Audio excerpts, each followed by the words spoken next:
This is CBC Winnipeg News.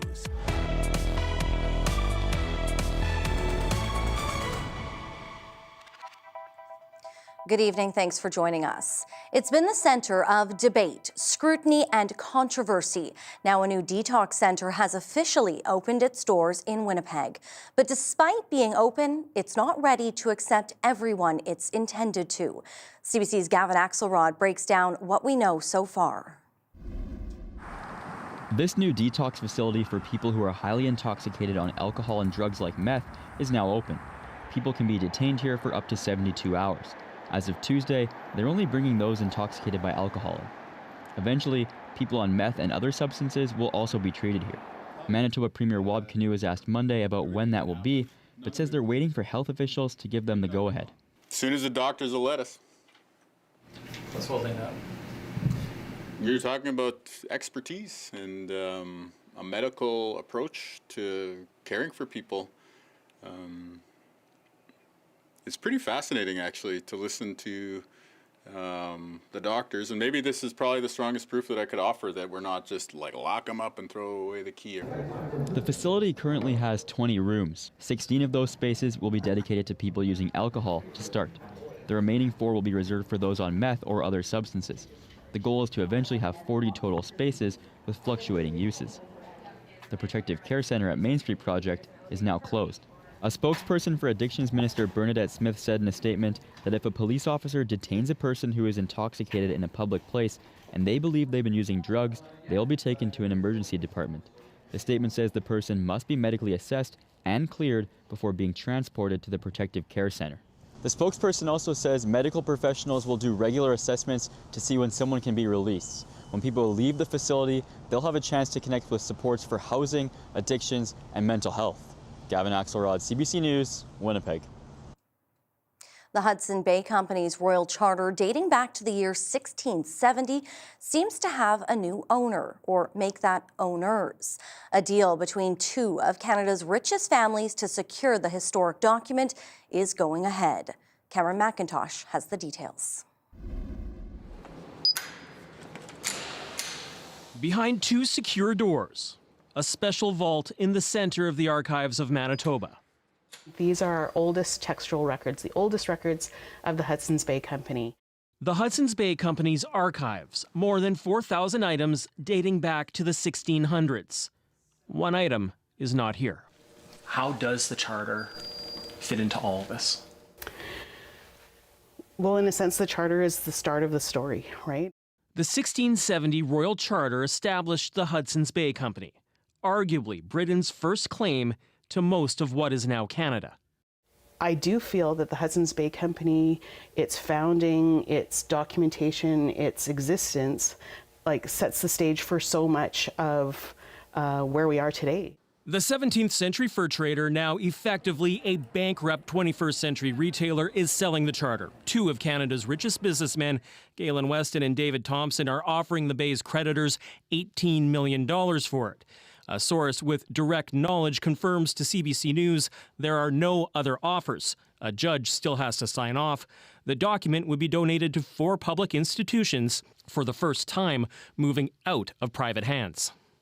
Yes, it's a corporate archival document, but it also has significant Canadian value, but also impacts on Indigenous sovereignty. Part of the deal would see the document displayed with interpretations of the fur trade's impact on Indigenous people. It demands recognition, but it also demands a kind of reset. EP sees it as nothing less than the foundational document of Canada. Certainly, there is value to Canadians across Canada. 355 years later, that charter still making history. Cameron McIntosh, CBC News, Winnipeg. An early morning crash closed down a stretch of the Perimeter Highway this morning. This was the scene of the collision near Oak Bluff around 10 a.m. Emergency crews closed the westbound lanes between Highway 2 and Highway 330. Stars Air Ambulance was needed to take one of the patients to hospital in critical condition. A second person was taken by ambulance. The West End Cultural Centre says it's in a tough financial spot and desperate for donations. The organization is pleading for $50,000 by the end of the year to keep its programs going. But as CBC's Felicia Adam reports, they aren't the only live event venue feeling the pinch. For years, the West End Cultural Centre has been home to new and upcoming artists. But now, the decades-old building needs big repairs. I received a couple of quotes. One is $210,000, $150,000. This is a giant thing to repair. Executive and Artistic Director Jorge Renquera Ramos says the building needs a new heating and cooling system, and the roof needs to be looked at too. It's problems with everything, and they're going to continue coming, and we got to continue keeping up with them. To cover costs, he's asking the community for help, $50,000 by the end of the year. I'm pulling the flag and saying, we're in trouble. We don't want to get into any more trouble, right? So this $50,000 puts us in the right place to strategize for the whole year. Ramos says because of inflation, government funding doesn't go as far as it used to. Ticket sales are down 20% compared to 5 years ago. And Ramos says people are drinking less, cutting alcohol sales by 50%. That it starts turning into tens of thousands of dollars into, $50,000 really quickly. John Scholes is the owner of Times Changed High and Lonesome Club. He says business has changed and blames the high cost of living. They arrive just before the show starts, and they have a couple drinks, and maybe they would have had 3 or 4, but now they only have 1 or 2.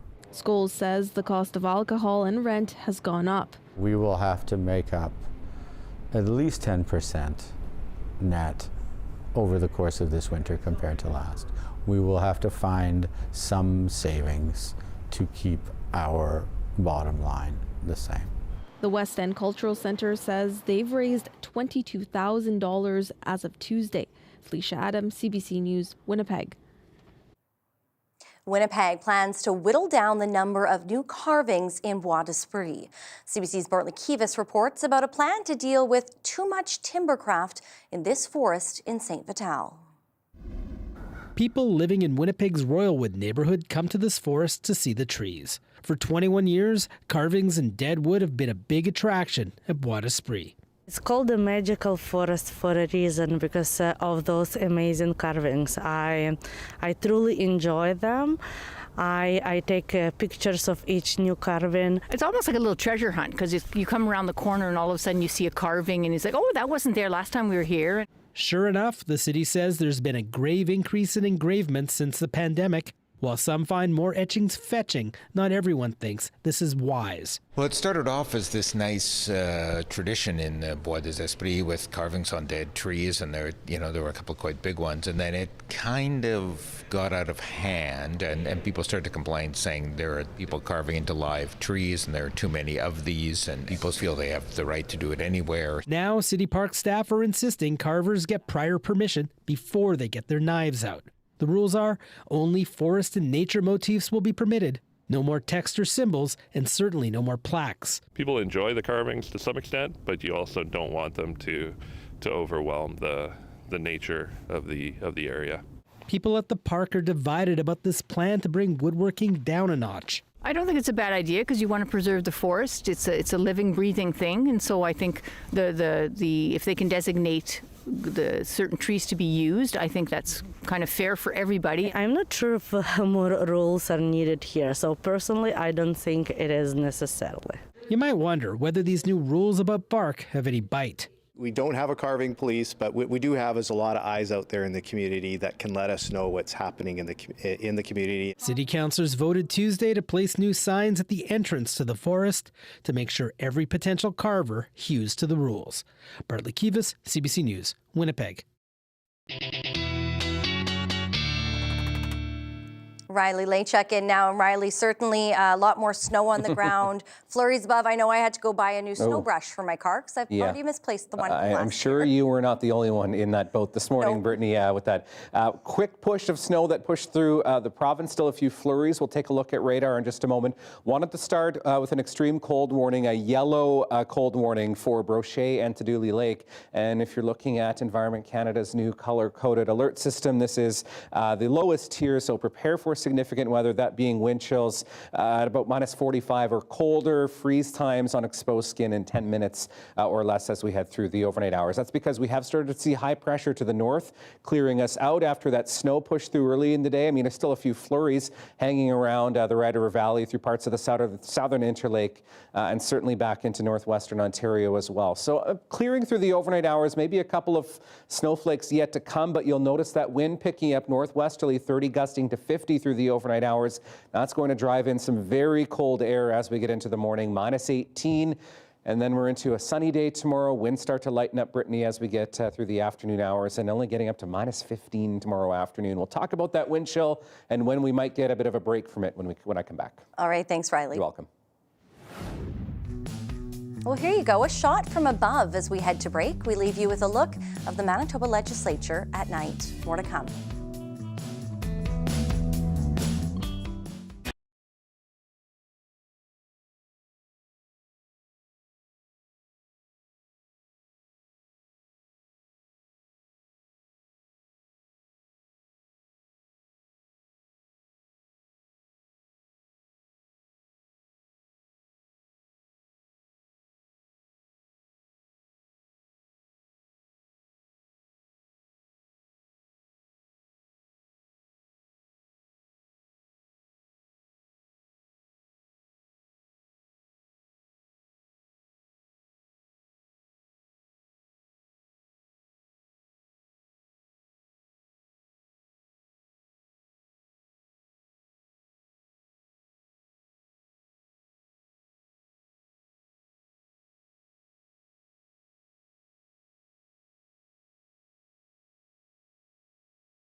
Premier Wab Kinew wants the public to be better informed when high-risk sex offenders are released. Kinew is calling for changes after police say a registered sex offender walked into an elementary school, hid in a bathroom, and was able to grab a student. For more, the CBC's Ian Fraze joins us live in the newsroom. So, Ian, what exactly is the Premier asking for? He wants a review, Brittany. He says the guidelines that warn the public when high-risk sex offenders are released aren't tough enough. This comes after last week's attack at Darwin School. The accused had a prior conviction for sexual interference involving a child, and yet his name isn't listed on a provincial website for sex offenders because a committee that makes those decisions thought it wasn't necessary. Kinew argues that was a mistake. I'm writing this letter to them to appeal to their expertise, to appeal to their understanding of the justice system so that we can tighten things up and ensure that in the future that should there ever be a situation where somebody on the sex offender registry breaches their bail at a school in Manitoba, that the public will be notified. Kinew says the warning system should prioritize public safety at all times. So, Ian, in other news, some parents who come to school daily to administer their kids' diabetes medication are now speaking out. What are they asking for? Fairness, Brittany. They say it's only them, the parents of young kids needing help with their insulin pump, who have to come to school to help their kids with their health care. Right now, teachers or EAs aren't allowed to help. So, in the legislature Tuesday, a handful of affected families asked the province to train school staff to do it. Stephanie Begin quit her job this fall because she couldn't juggle both work and classroom visits every day. I think having to quit my job to give my son health care in school it's not right. There's other children with disabilities in school who they get their treatment, but my son with type 1 diabetes doesn't. The health minister says they're considering the idea. School staff are already trained to provide insulin pump support in a few other provinces. Brittany. All right, thank you. That's CBC's Ian Fraze. It's a revamped home that will help pave the way to helping thousands of Indigenous people in the city. Originally formed to support Indigenous women fleeing violence, Ni Kanichihk has grown into a place for healing and space for so many others. CBC's Rosanna Hempel got a look at the new space. Modernized version of the mural. Artwork of teepees representing the village that guests will be welcomed into. That's what Ni Kanichihk hopes people find here. The Indigenous-led organization is celebrating the opening of its expanded culture-focused facility near downtown Winnipeg. Today we are celebrating a milestone in our community. Executive Director Jackie Anderson says the building will host about 70% of the organization's cultural and educational programming. We teach Indigenous women specifically for this program. Jeanette Grobody is with Ni Kanichihk's education program. She says the new Net Zero facility has classrooms for 2 programs, including one for young Indigenous mothers. It also has 48 childcare spaces for the community and for students, like Kaylee Knutson, whose son is 4. She says a few years ago, Ni Kanichihk empowered her when she needed the support. It gave me the space to have hope when at a time where I didn't feel like I necessarily had that. The building also has rooms for cultural and wellness programming, including a space for cedar baths and smudging, and recreation space for youth to learn and unwind. I hope that they discover that they can dream big and that their voices matter and that there are people there and resources there. When they come here and when they leave, I want them to feel that they were heard. That they were welcomed with kindness, that there's opportunity.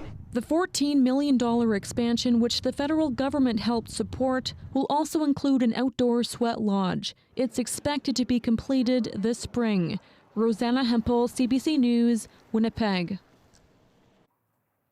The Angels have landed, bringing a bit of magic to the streets in hopes of raising thousands of dollars. For the 30th year, the Angel Squad is back. Every year, the Angels dress up in gowns, wings, and halos and adorn the Maryland Bridge to bring in donations for the Misericordia Health Center Foundation. The foundation was started in 1898 to support young single mothers and their babies. The goal is to raise $60,000 during this month's campaign, and that money will support pediatric, dental, and ophthalmology patients at the hospital. All donations made up until December 31st, up to $30,000, will be matched by sponsors.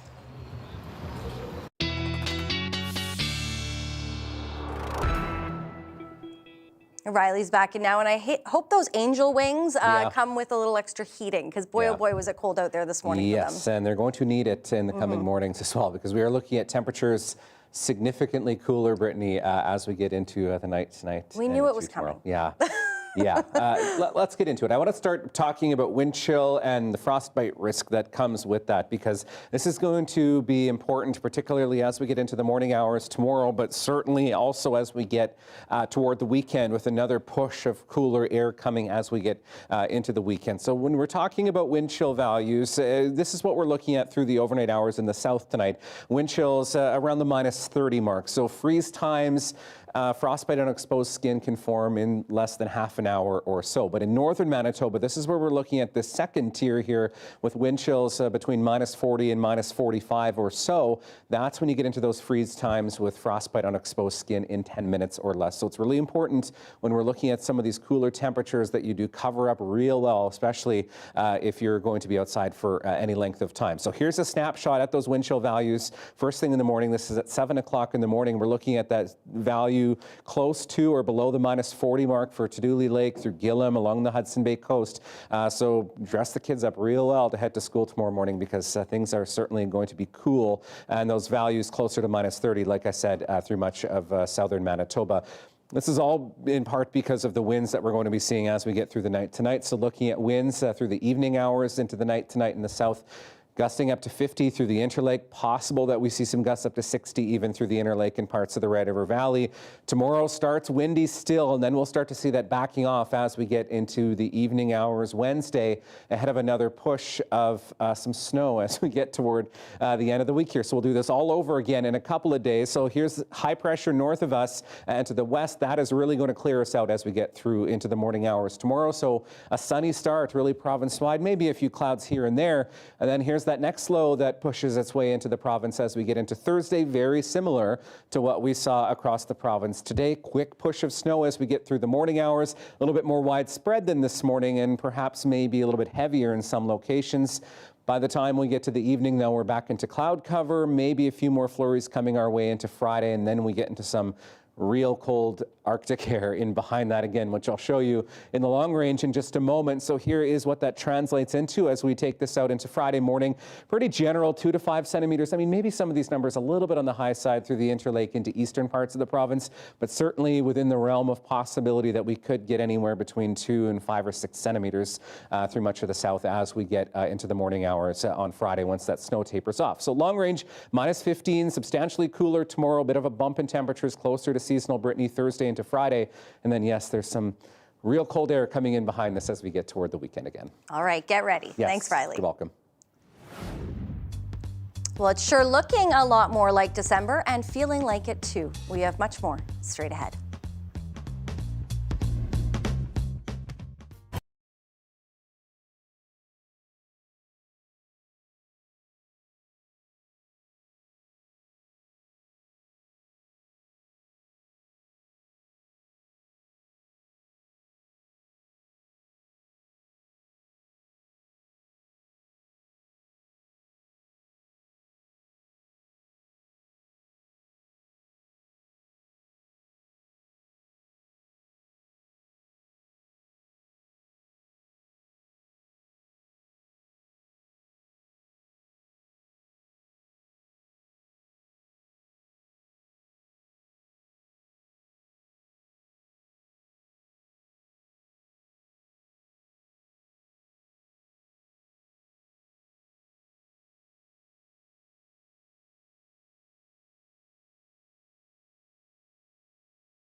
Manitoba, help make the season kind in support of Harvest Manitoba. All it takes is one can of food, $1, or even 1 hour of your time. Your generosity will help those in need and bring us closer together as Manitobans. Join CBC as we donate a day of programming in support of Harvest Manitoba on December 5th. Find ways to give to Harvest Manitoba at cbc.ca/kindmb.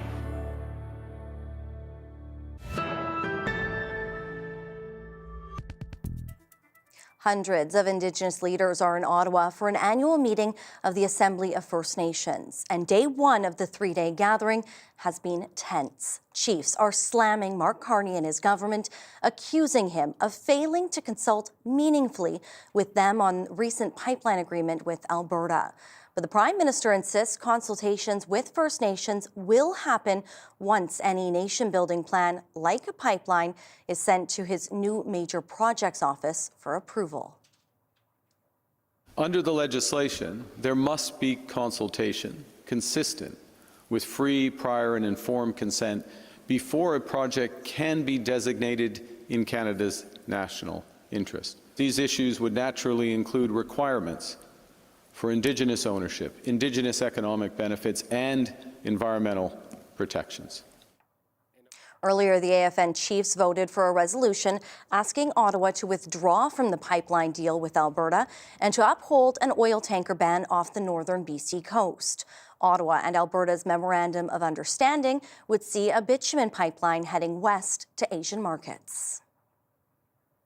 A CBC News investigation has uncovered that outlawed nicotine pouches not approved for sale by Health Canada are still readily available in corner stores across the country. Last year, the federal government tightened the rules on the smoking cessation products in an effort to make them less attractive to youth. Nicotine pouches are only allowed to be sold in pharmacies in mint flavor, but as Idil Musa reports, that wasn't the case. This is a tobacco-free nicotine pouch. They are heavily regulated in Canada to help smokers quit. Instead, they're increasingly being used by teens. And despite the federal government's efforts in limiting their sale to pharmacies, we had no problem buying them at corner stores across the country. Hi, do you guys have any Zyn?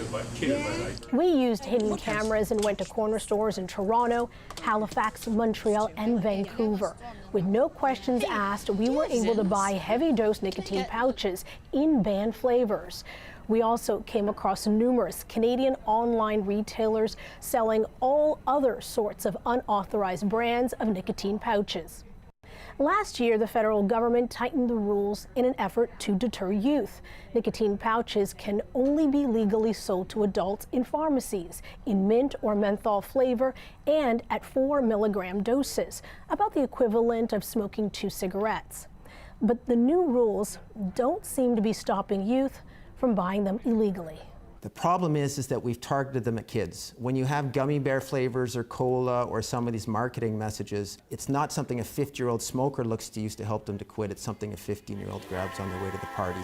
We reached out to Zyn's parent company, who made clear to CBC News that their products are not authorized for sale in Canada and that they're working with law enforcement to stop illicit trade. I was completely demotivated. Queen's University student Ashley Biswanger started using nicotine pouches as a teenager as a way to stop vaping.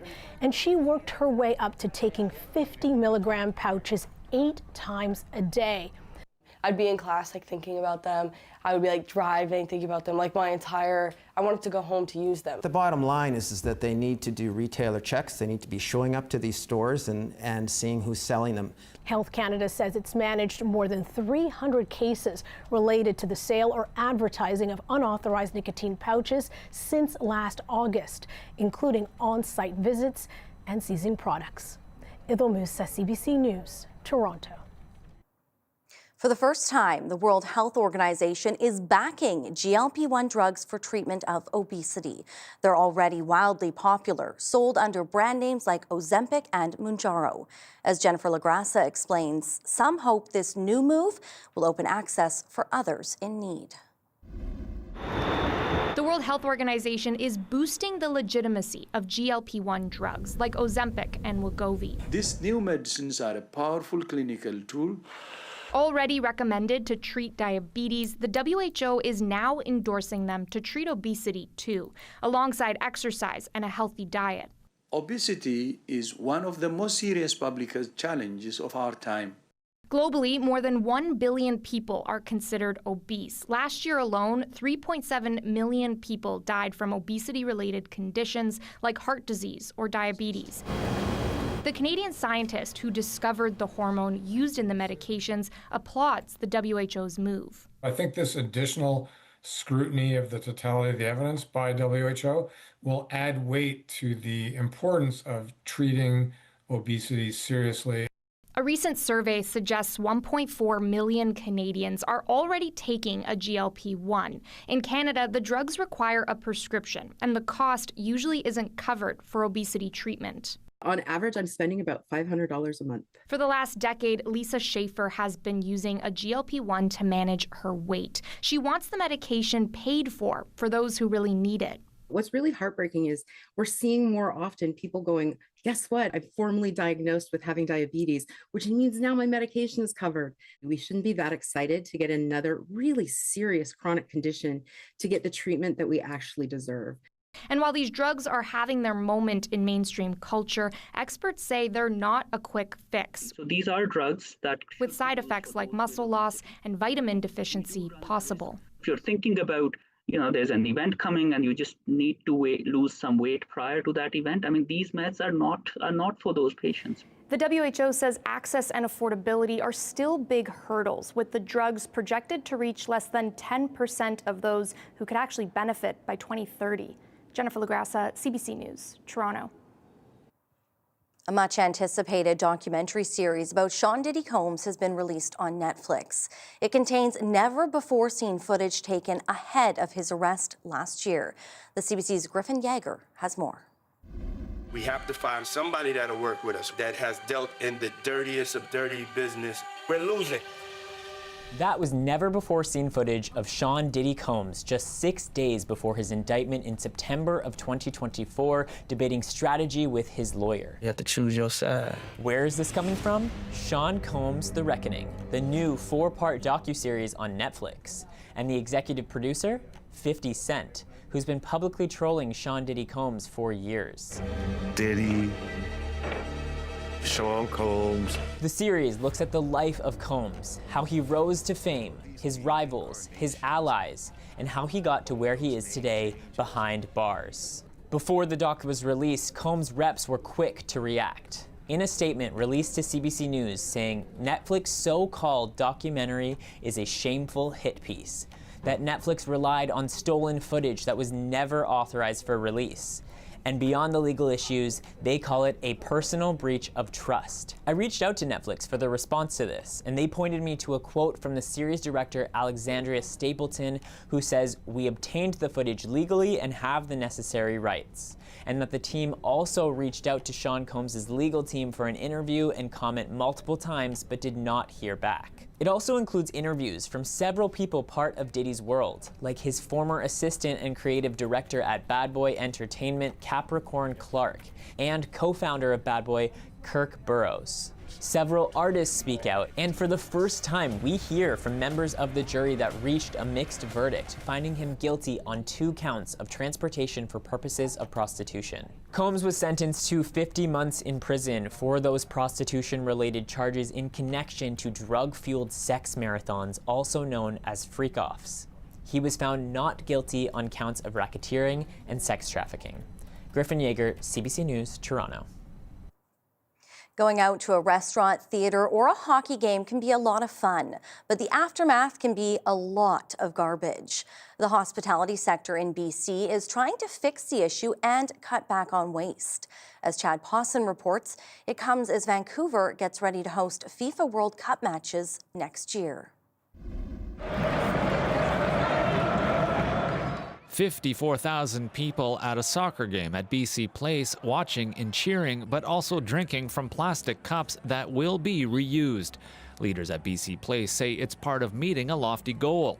That none of that is going to end up in the landfill. It means that we're taking those steps to becoming that zero waste facility that we are striving towards. A typical event at BC Place, where it's just the lower bowl of seats, creates 5,300 kilograms of waste. At capacity, with upper and lower bowls being used, that number can jump to more than 47,000 kilograms. Reusable containers, composting, even harvesting rainwater from its roof have enabled BC Place to divert around 80% of garbage. This as it's set to host capacity crowds for 7 FIFA World Cup games next year. We're going to have guests here from all over the world who have different levels of understanding of waste management and recycling and sorting. And so it's going to come down to our messaging, our signage, that's going to play a critical role. So, if a giant place like BC Place can try and do this, what about other smaller hospitality providers? Can they reduce packaging and food waste in meaningful ways? And that's exactly why we're doing this every day, and why there's also constant opportunity. It never stops, and I don't think it ever should. This Vancouver Convention Centre caterer is doing exactly that in providing for an annual zero waste conference, including small steps like no single packaged foods and cloth napkins. The sustainability manager for 2 Victoria hotels is here to share their practices, such as water fountains rather than plastic water bottles, and spending on a food waste audit, which has saved the hotels around $64,000 a year. Even though initially it did take a bit more work for us to move forward, to change our operations, to understand the analytics that's behind it, it did bring us a lot of savings in the long run. Financial savings and environmental savings possible from a sector set on sustainability. Chad Pawson, CBC News, Vancouver. Defrauded out of 6 figures. Why this Winnipeg woman says she's now left with the debt. That's next. Stay with us.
A Winnipeg woman says she's been left on the hook for more than $174,000 in fraudulent charges. It's a debt her bank says is her problem after someone hacked into her home computer she uses for online banking. Now she's warning others. Ni Kanichihk reports. Linda Clausen and her husband used their home computer for online banking. But in May 2024, someone hacked into the laptop and took control of the computer and the Clausens' email account. It's devastating. It's life-altering, really. Unknown fraudsters deposited 2 bogus checks totaling $100,000 into the Clausens' account at Access Credit Union, and then the funds were paid to unapproved recipients. Access fully reimbursed the Clausens for the money they couldn't recover. The Clausens also had their account at Steinbach Credit Union hit with 4 fraudulent checks deposited through their online banking platform for a total of $292,000. A fraudster then used the money for a series of fraudulent online bill payments to unapproved recipients, creating a large overdraft in the Clausens' account. You feel violated and vulnerable, and it would be comparable to somebody breaking into your home and taking what belongs to you. Steinbach Credit Union covered part of the fraud, but Clausen is still left with a debt of about $174,000. She's now suing the credit union to recover that debt. When you think that your financial management is very secure and you follow all the rules and you've done everything as you were instructed to do, Clausen says she never learned how the fraudsters hacked into the computer and the accounts. In its court document, Steinbach Credit Union denies it's liable for the claims and asks that the Clausens' lawsuit be dismissed. The credit union declined to do an interview, but its spokesperson said in a statement, "We understand that when fraud happens, it can be financially devastating for the victim. We have the deepest sympathy for the Clausen family and their situation. SCU makes every effort to recover as much of the loss as we can. Unfortunately, this isn't always possible." A research project has just started at the University of Manitoba to study how older adults can improve their online banking skills. Computer science professor Céline Latulippe is overseeing the project called BankBox and says she thinks online banking is generally safe despite what happened to the Clausens. She says a credit union should have algorithms to detect fraudulent activity and stop fraud before it happens. So that act of freezing the accounts when there's suspected fraudulent activity is something that banks and credit unions should be doing, and a lot of them are, but clearly Steinbach Credit Union did not. The Clausens reported the frauds to police, and Winnipeg police say the case is under investigation, but no suspects have been identified. Ni Kanichihk, CBC News, Winnipeg. Spray from North Atlantic right whales' blowholes may contain important information about their health. Researchers are using new methods to collect the breath of these whales. The CBC's Francis Willick has more. Measuring the health of live North Atlantic right whales usually involves studying their external appearance, how thin they are, or the condition of their skin. Now researchers have developed a way to obtain biological samples in a non-invasive way. Scientists at the Woods Hole Oceanographic Institution in Massachusetts have been using drones to collect the spray, or breath, of one of the planet's largest creatures. The drone carries a petri dish and hovers above a swimming whale until it surfaces for breath. After the spray falls on the petri dish, the drone flies back to a nearby boat for researchers to swab and preserve the sample. And we stay about 10 feet over the surface of the water, so we don't get close to the animals at all, and they don't appear to notice the drone at all. Miller says collecting samples by drone is less stressful for the whales. Previously, researchers collected spray by extending a pole from a boat to catch it. By analyzing the spray, researchers found that thin whales hosted bacteria that can cause infections in mammals, and robust whales had bacteria that was associated with fatty oils. We discovered that the different types of bacteria in the breath of North Atlantic right whales are linked to their health. And this is really exciting because we may have just found another way to conduct health checkups of these critically endangered whales. Miller says future research on whale breath could look at viruses and fungi. Frances Willick, CBC News, Halifax.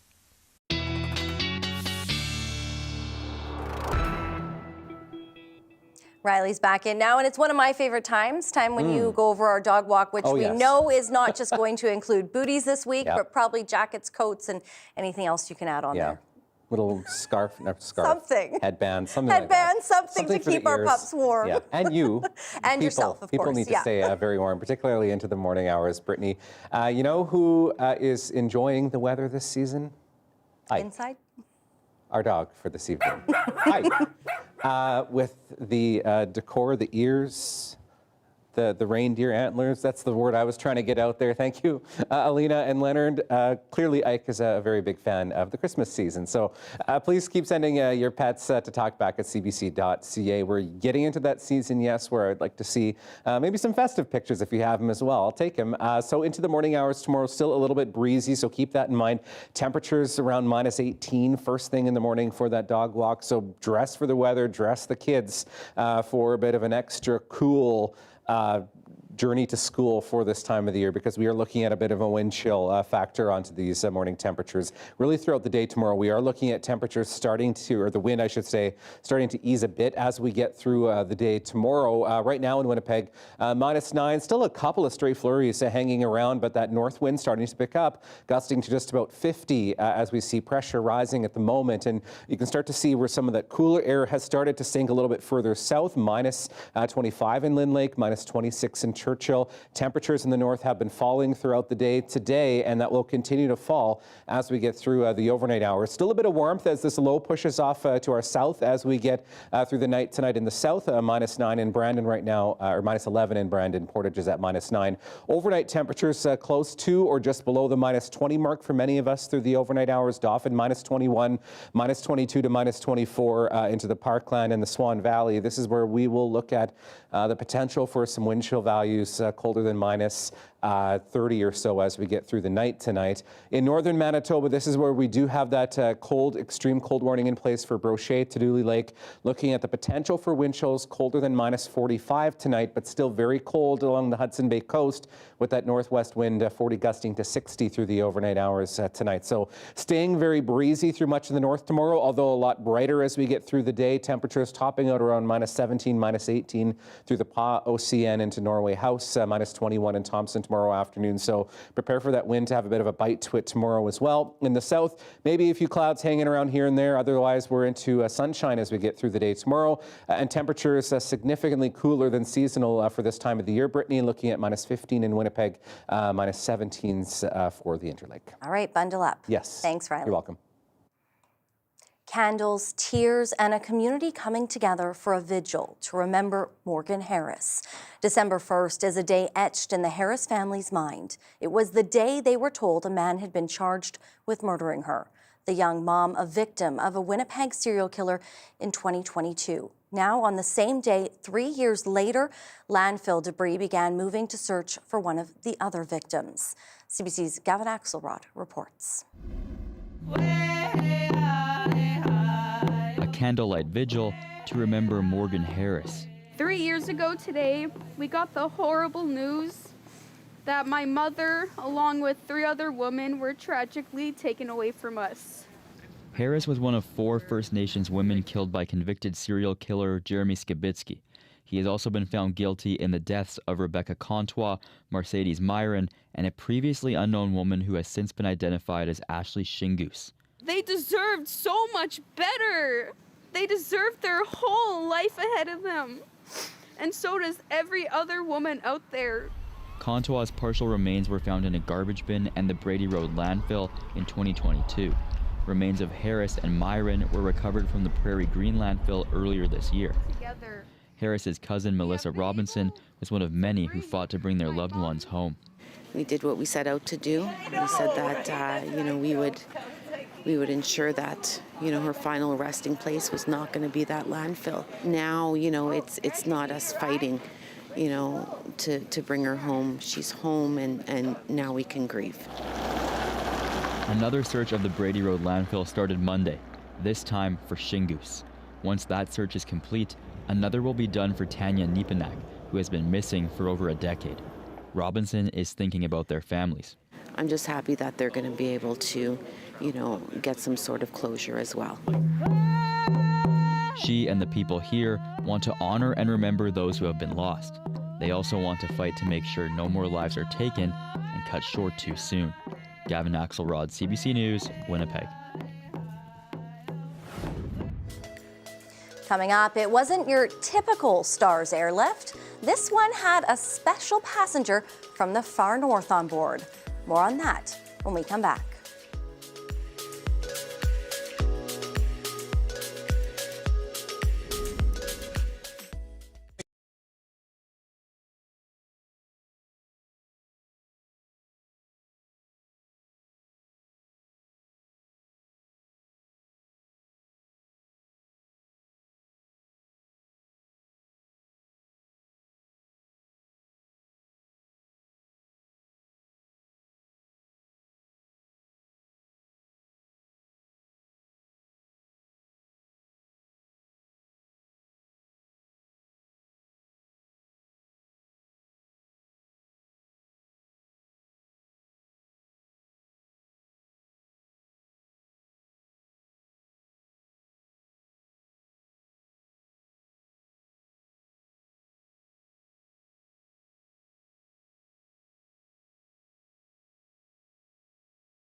The CPKC holiday train is traveling across Canada and will be in Manitoba this week. If you're not familiar with it, this festive light show is a charitable program to support food banks.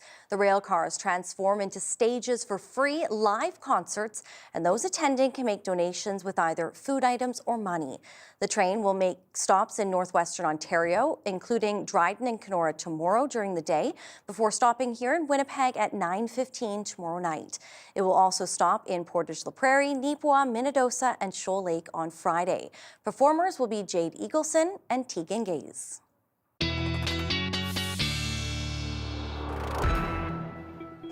And bundle up if you're going to meet that train along its route tomorrow. So into northwestern Ontario, 11:45 in Dryden, looking at the temperature around -15, -16 as it makes its way to Kenora. And then into the Manitoba side of the border after dark, 9:15 in Winnipeg, looking at the temperature around -22. So bundle up the kids if you're going to take that in through the evening hours. Tomorrow, looking at -9 into Thursday, 2 to 4, maybe up to 5 or 6 centimeters of snow coming our way. -10 into Friday, maybe a few more flurries, and looking at a cool weekend ahead, -17 for Saturday, -12 for Sunday, and the possibility of maybe a few more flurries as we get into the day on Sunday into next week. Okay, some weather pictures. One from Alita in Winnipeg. Deer having a little bit of a drink there, and our second one is some festive lights, thanks to Anne in Charleswood. Love it. Yeah, talk back at cbc.ca. Well, now that we're into December, and you know what that means, Christmas is obviously right around the corner. So close. And a key figure has already been busy getting an early jump on the season. Here's your daily lift.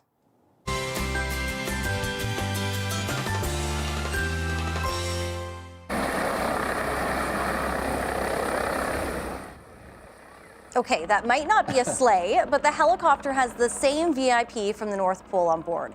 Santa landed at the Alberta Children's Hospital yesterday, and of course, he didn't come empty-handed, carrying a red sack of gifts for the young patients. It is the second year in a row that Santa has visited the hospital by air ambulance. By the way, he told local media it is nice riding in the helicopter since, unlike the sleigh, he doesn't get that wind blowing in his face, right? Or that wind chill. Doesn't have to dress up as warm, I guess. He gets to stay a little warmer in the chopper. Yeah, but there's heat in there too. Right? What a nice little visit for the young patients there. Something to look forward to. For sure. It is definitely going to be a cold one out there. You have been warned. Make sure you dress appropriately. Don't forget to plug in the car tonight too. Exactly. We'll see you back here tomorrow night. Have a great night. Have a good one. Stay warm.